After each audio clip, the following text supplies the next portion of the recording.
Eto na, maraming nagtatanong, maraming nagsasabi, marami rin hong mayroong ganitong mga pananaw na pwedeng mangyari. Anything can happen sa politika.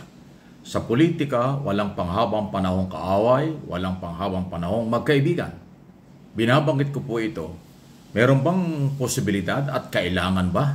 Kailangan na ba na yung Marcos at Aquino ay magsanib pwersa, magkaroon ng pagkakaisa o unity para ho sa paghahanda ng takbo ng pamahalaan ngayon hanggang sa 2028 para mapaghandaan kung sino man sa mga Duterte camp ang mga kalaban nila sa painit na politika kahit tapos ng eleksyon. Painit na po yan, 3 years na lang, napakaiksi ng panahon, presidential election na. Yan po ang punto natin.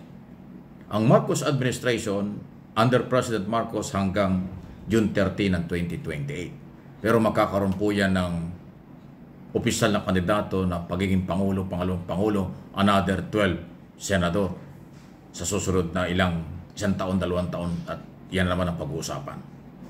Ngayon, kung gusto ng Marcos administration at ng Aquino at ng Piklawan-Dilawan party na huwag magkaroon ng pagkakataon ang sino man sa mga followers ni Duterte sa pampanguluhan, kung sino man yan, ay dapat magsanib pwersa ang Aquino at Marcos. Kung yung magugunita, number 1 naging kalaman ng Marcos Duterte noong 2022 election ay ang Piklawan-Dilawan ni Leni Robredo. Wala nang iba. Yung ibang kandidato talagang pinulot sa kangkungan.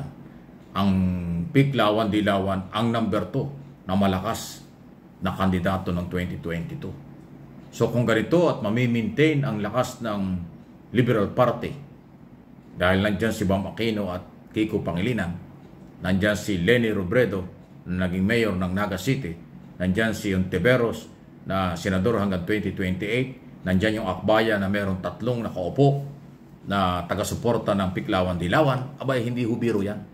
Pag yan ay sumama sa administration party or kaalyansa ng administrasyon under President Marcos, ay may lakas po na dating yan. Pwedeng sabihin na yung iba tumaas ang kilay, imposibleng mangyari yan, Mike. Dahil ang Marcos loyalists, Marcos supporters, sulit lang kay Marcos. Sabi ko nga sa inyo, walang panghabang panahong kaaway at kaibigan pag politika ang pinag-iusapan. Pagkapakanan ng taong bayan, kapakanan at kabutihan ng taong bayan sa kailang pag-aaral, aalisin ang lahat ng sagabal, iiwan ang prinsipyo, pagsasamahin para sa kapakanan ng bayan.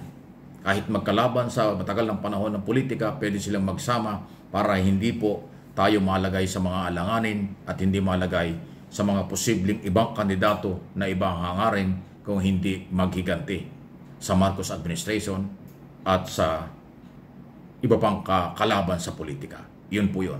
Ano yung masasabi? Anything can happen.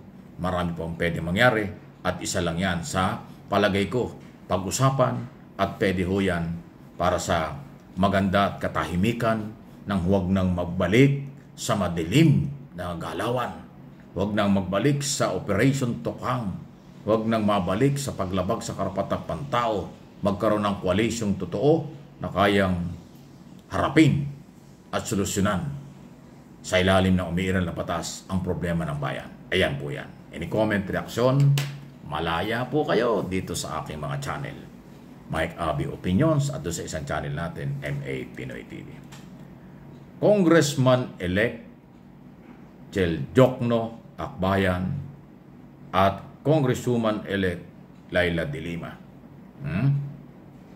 versus Sara Duterte. Umiinit na actually sa impeachment. Issue po ito. Kaabang-abang at aabangan. Kasi mula po nung manalo itong dalawang ito sa party list at magiging membro ng incoming 20 Congress, nag-iba ang statement po ni Sara. Parang kakaiba, isipin mo, sabi niya dadaloy ang dugo ba?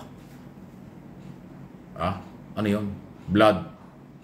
Ba't daw ho, sabi niya? Para sa inyo. Ano yung pananakot? Takutan? Dati wala sinasabing ganyan para sa inyong kaalaman, si De Lima at saka Jokno, kaya naging membro ng team, prosecutor, ay kasi yung dalawang dating kasamahan ay natalo ng nakarang eleksyon. Si Bongalon sa Bicol at si Charon sa Visayas, sa Mindanao. Anyway, so kaya ipinalit.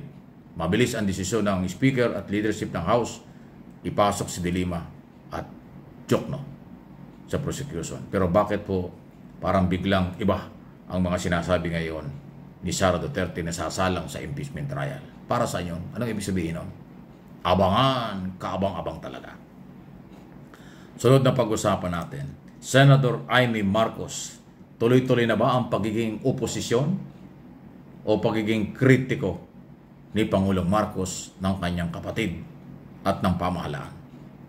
Kung ito'y naging mainit ang kanyang batikos kay Pangulong Marcos at sa gobyerno before election, ako naniniwala sa aking sariling opinion, mas iinit pa ang kanyang gagawin kasi ngayon may mandate siya for the next 6 years. Lalo siyang magiging anti-Marcos o hindi siya makikitaan natin ng mga pagsuporta sa mga programa ni Pangulong Marcos. Maninindigan yan. Dati nga sinabi niya kanyang pipigilan ang impeachment or pro Duterte siya, kanya rin pipigilan ang pag-aresto doon sa iba pang mga co-accused ni Duterte before ICC. Labag yun sa batas na pinaniwalaan ng Marcos administration under Republic Act 9851 na i-turn over, hulihin, i-turn over kapag may warrant of arrest ang kahit na sinong Pilipino na na-involved sa crime against humanity, paglabag sa karapatan ng pantao, co-accused ni Duterte. Kung si Duterte ibinigay, bakit hindi kayang ibigay ang senador at mga retired general? Ayun. So, aabangan si Amy. Sa tingin ko, sa aking personal na opinion, hindi po magbabago si Amy. Mas magiging matindi pa ang kanyang pagiging agresibo against government. Kasi ngayon ay talagang Duterte siya. Dahil naipanalo siya, doon talaga siya. Kahit na hindi kontento o hindi masaya yung ibang DDS pero wala na sila magawa, Senator-elect na si Amy Marcos. Ganon ang sitwasyon. Iba talaga ang nangyayari. Pero, siyempre, Marcos loyalists, Marcos supporters, magbabantay din yan. Kanilang paninindigan ang pagsuporta nila kay Pangulong Bongbong Marcos kaysa sumuporta sila kay Amy kahit nanalo pa ito.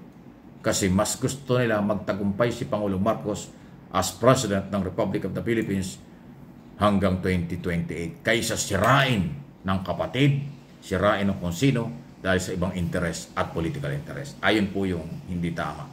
Mangingibabaw ang Marcos loyalists at supporters at silent majority na susuporta sa Pangulong Marcos para matapos ang term at magawa ang mga dapat gawin at obligasyon sa bayan.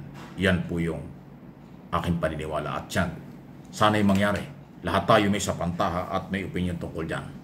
Pero hanggang saan yung kanilang pagiging ibang galaw. Abangan talaga.